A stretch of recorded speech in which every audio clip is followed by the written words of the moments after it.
Hello guys, this is a video of me unboxing Corsair's H80i and what I did to install it on my PC.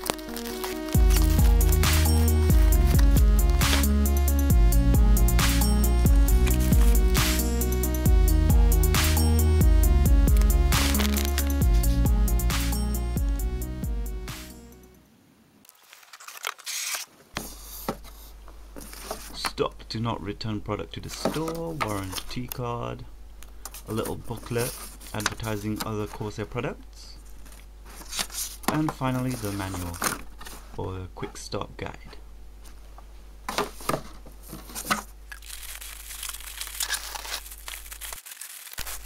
Here's the radiator and the pump, the all new thick tubing.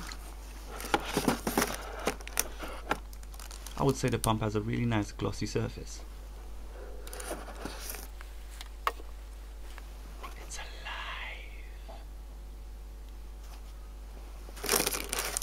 2 Corsair fans.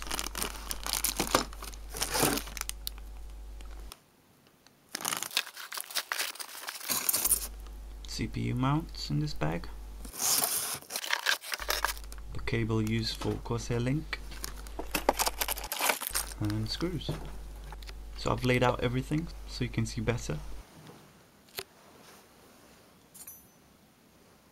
This is the AMD mount and the Intel mount. Motherboard backplate, and you can adjust these for different Intel sockets, I believe.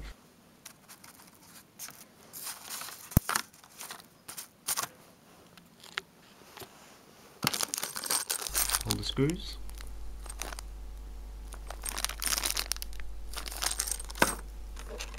Fan connectors for 2 fans. This end connects straight to the pump, and I don't know if you can see, there's another slot for another one if you buy it, and you can control 4 fans. Here's the SATA connector used for powering both the pump and the fans, and this 3-pin connector is used for monitoring the pump RPM, which connects to the fan header on the motherboard. And here's the USB cable for Corsair Link, which connects from a spare USB header on the motherboard to the pump itself, right on the right side. I have quite an old computer case, the Antec 900, which does not have a cutout hole for the back of the motherboard. So anytime I want to remove a CPU cooler that requires a motherboard backplate, I have to unplug everything, unscrew the motherboard and take it out of the case. So I thought I'd try and make a cutout myself with the limited tools I had at my disposal. Firstly, I marked the 4 holes around the CPU with a mechanical pencil. Then I drill holes so I can screw the backplate in place. I placed the backplate and screwed it from the other side and drew an outline for what needs to be cut. Here I'll start drilling on the outline. Then I keep drilling in between the previous holes until there's very little space between them.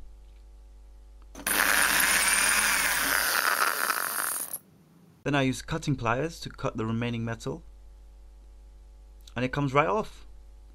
Here I use a file to smoothen the rough edges of the outline, and also sandpaper on the base to smoothen everything. So I've laid out all the screws and I'm ready to install the cooler, but I'm having one little issue. Corsair hasn't stated which standoff screws to use for socket 1366, but I'm guessing it's the same as the 1155 because socket 2011 already has a backplate. So you place the back plate like this and align it through the motherboard and screw the standoff screws in place.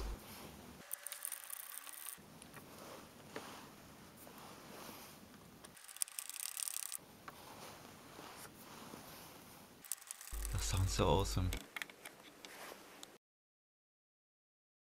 Sorry I couldn't show the process of putting the pump and the radiator in place, as I needed to use 2 hands and I don't have a tripod.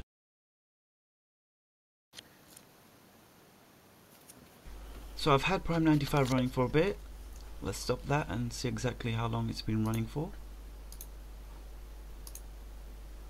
Okay, so 54 minutes as you can see on all 8 threads.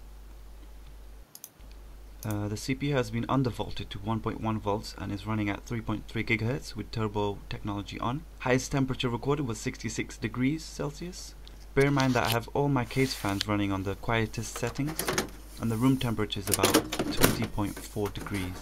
I'm going to show you how quiet it runs. Sorry for the dark video, but this camera records sound better. But I will also have another clip of the interior with a different camera, with light turned on after this.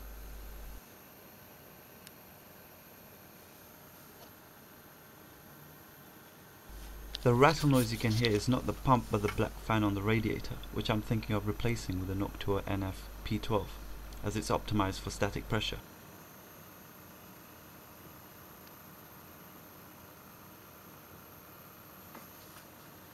The reason for not using the stock Corsair fans is because I wasn't happy with the noise. Even on the quietest settings, they were the loudest thing in the system. I even tried connecting them to my fan controller, but they made coil whine on low voltage, and so I removed them altogether and placed my old fans instead.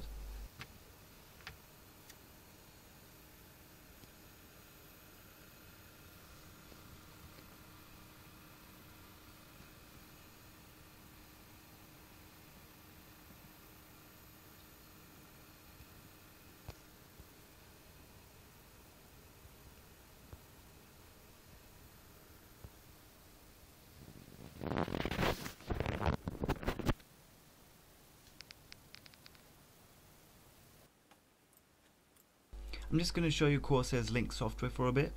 You can monitor things like liquid temperature, CPU temperature, pump speed, as well as other components like graphics card and hard drives. I've set the LED color to change from blue, orange to red according to the CPU temperature. As I have not plugged two fans to the pump, they appear blank. You can also monitor onto graphs. If the fans are plugged to the pump, then you can monitor the RPM individually, as well as having the fans controlled by the software.